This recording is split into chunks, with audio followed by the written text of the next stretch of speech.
दोस्तों आज की इस लाइफस्टाइल वीडियो में हम बात करेंगे रेसलिंग की दुनिया के सबसे खतरनाक खिलाड़ियों में शुमार the architect, the future of WWE और द मैन जैसे नाम से फेमस सेथ रोलिंस की।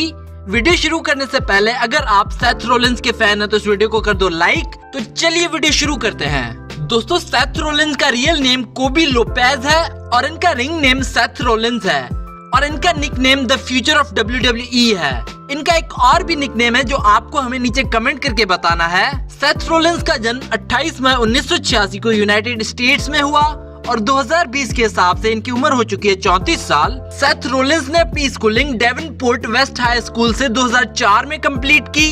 सेथ रोलिंस बचपन में ज्यादा किसी से बात नहीं करते थे, वे एक शाय बच्चे थे जिन्हें दूसरे बच्चों से घुलने मिलने में समय लगता था। सेथ का परिवार एक बेहद ही गरीब परिवार था और जब वे छोटे थे तब इनके माता पिता मुश्किल से ही घर चला पाते थे। तो इसी कारण सेथ के परिवार के सारे मेंबर्स कोई ना कोई जॉब करते थे जिनसे इनका घर चलता था और सेथ ने भी कई सारी छोटी मोटी जॉब्स की हैं। सेथ पेशे से एक रेसलर और एक्टर हैं।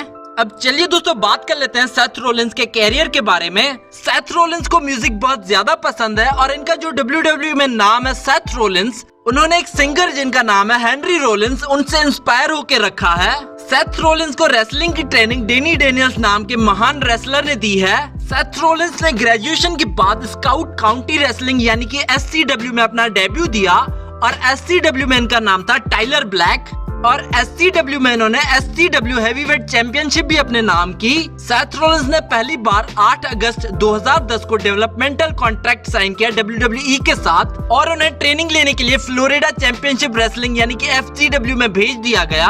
इसके बाद 14 सितंबर 2010 को सेथ रोलिंस ने अपना डेब्यू दिया WWE में और इसके बाद FCW में सेथ रोलिंस का डेब्यू हुआ 30 सितंबर को। इसके बाद 13 जनवरी 2011 को सेथ रोलिंस होनिको को हराकर पहले FCW चैंपियन बने। FCW में सेथ रोलिंस का फ्यूड कुछ अरसे तक डीन एम्ब्रोज के साथ रहा और यहाँ इन्होंने रोमन रेंस के साथ भी कई बार फाइट की। 18 नवंबर 2012 को सेथ रोलिंस पहली बार WWE में नजर आए सर्वाइवर सीरीज पेपर व्यू में डीन एम्ब्रोज और रोमन रेंस के साथ और इस पेपर व्यू में इन तीनों ने मिलकर अटैक कर दिया जॉन सीना पर और वहां ऑडियंस में किसी को भी समझ नहीं आया कि ये तीनों कौन थे। लेकिन अगले दिन रॉ में इन्होंने खुद को द शील्ड नाम से इंट्रोड्यूस किया और बताया कि इन लोगों ने कसम खाई है हर इनजस्टिस का जवाब देने की। सेथ रोलिंस का WWE में पहला मैच हुआ 16 दिसंबर 2012 को और अपने डेब्यू मैच में ही सेथ रोलिंस ने डीन एम्ब्रोज और रोमन रेंस के साथ मिलकर हरा दिया केन, डेनियल और रायबेक को।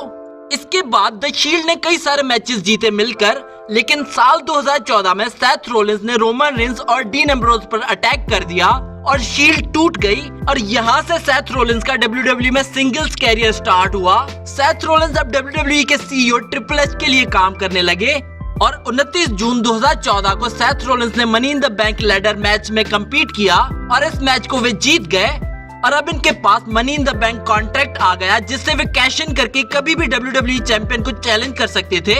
इसके बाद साल 2015 के रेसलमेनिया में सेथ रोलिंस की फाइट हुई रैंडी ऑर्टन के साथ और वे ये मैच हार गए और उसी रात सेथ रोलिंस ने अपना money in the bank contract cash in कर लिया रोमन रेंस और ब्रॉक लेसनर के मैच में और सेथ रोलिंस ने अपनी पहली WWE वर्ल्ड हैवीवेट चैंपियनशिप जीत ली। इसके बाद समर स्लैम 2015 में सेथ रोलिंस ने जॉन सीना को हराकर यूनाइटेड स्टेट्स चैंपियनशिप अपने नाम की और वे रेसलिंग की दुनिया के पहले ऐसे रेसलर बने जिन्होंने WWE वर्ल्ड हैवीवेट चैंपियनशिप के साथ यूनाइटेड स्टेट्स चैंपियनशिप भी जीती।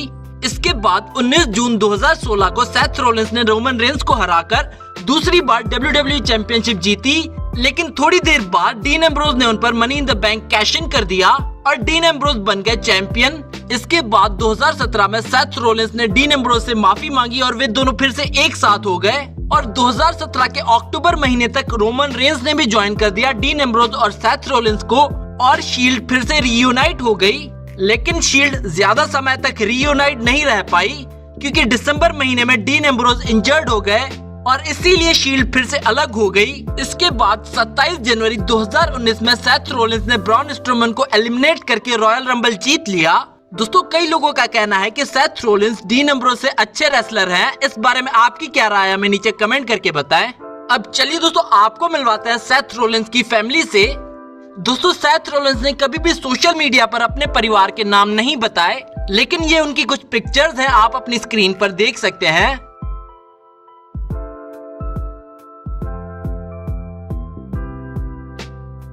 अब चलिए दोस्तों बात कर लेते हैं सेथ रोलिंस की इनकम की। 2018 में सेथ रोलिंस की WWE में सालाना इनकम रही 22 करोड़ रुपए और इसके अलावा वे किसी भी मेन इवेंट के 4 करोड़ रुपए चार्ज करते हैं। इसके अलावा सेथ के पास कई सारी रियल एस्टेट प्रॉपर्टीज, रेस्टोरेंट्स और होटल्स भी हैं, उनसे भी इनकी अच्छी इनकम होती है। अब चलिए दोस्तों बात कर लेते हैं सेथ रोलिंस की नेटवर्थ की। दोस्तों सेथ रोलिंस की नेटवर्थ है 300 करोड़ रुपए। अब चलिए दोस्तों बात कर लेते हैं सेथ रोलिंस के हाउस की। सेथ रोलिंस के पास यूनाइटेड स्टेट्स में एक शानदार घर है जिसमें वे अपनी गर्लफ्रेंड सारा के साथ रहते हैं और इस घर की कीमत है 80 करोड़ रुपए। अब चलिए दोस्तों बात कर लेते हैं सेथ रोलिंस की कार्स कलेक्शन के बारे में। सेथ रोलिंस के पास एक चेवलेट इम्पाला है जिसकी प्राइस है 20 लाख रुपए। सेथ रोलिंस के पास एक क्रिसलर 300C भी है जिसकी कीमत है 80 लाख रुपए। सेथ रोलिंस के पास एक लैम्बोर्गिनी एवेंटाडोर एस रोडस्टर भी है जिसकी प्राइस है 6 करोड़ रुपए। सेथ रोलिंस के पास एक फोर्ड कूगा भी है जिसकी कीमत है 20 लाख रुपए। सेथ रोलिंस के पास एक शेवरोलेट सबअर्बन भी है जिसकी कीमत है 50 लाख रुपए। सेथ रोलिंस के पास एक जीप रैंगलर भी है जिसकी प्राइस है 70 लाख रुपए। तो ये थी सेथ रोलिंस की लाइफस्टाइल वीडियो। अगर आप सेथ रोलिंस के फैन हैं तो इस वीडियो को कर दो लाइक और साथ ही साथ शेयर कर दो अपने दोस्तों के साथ और हमें कमेंट करके बताओ नेक्स्ट वीडियो किस रेसलर पर देखना चाहते हैं।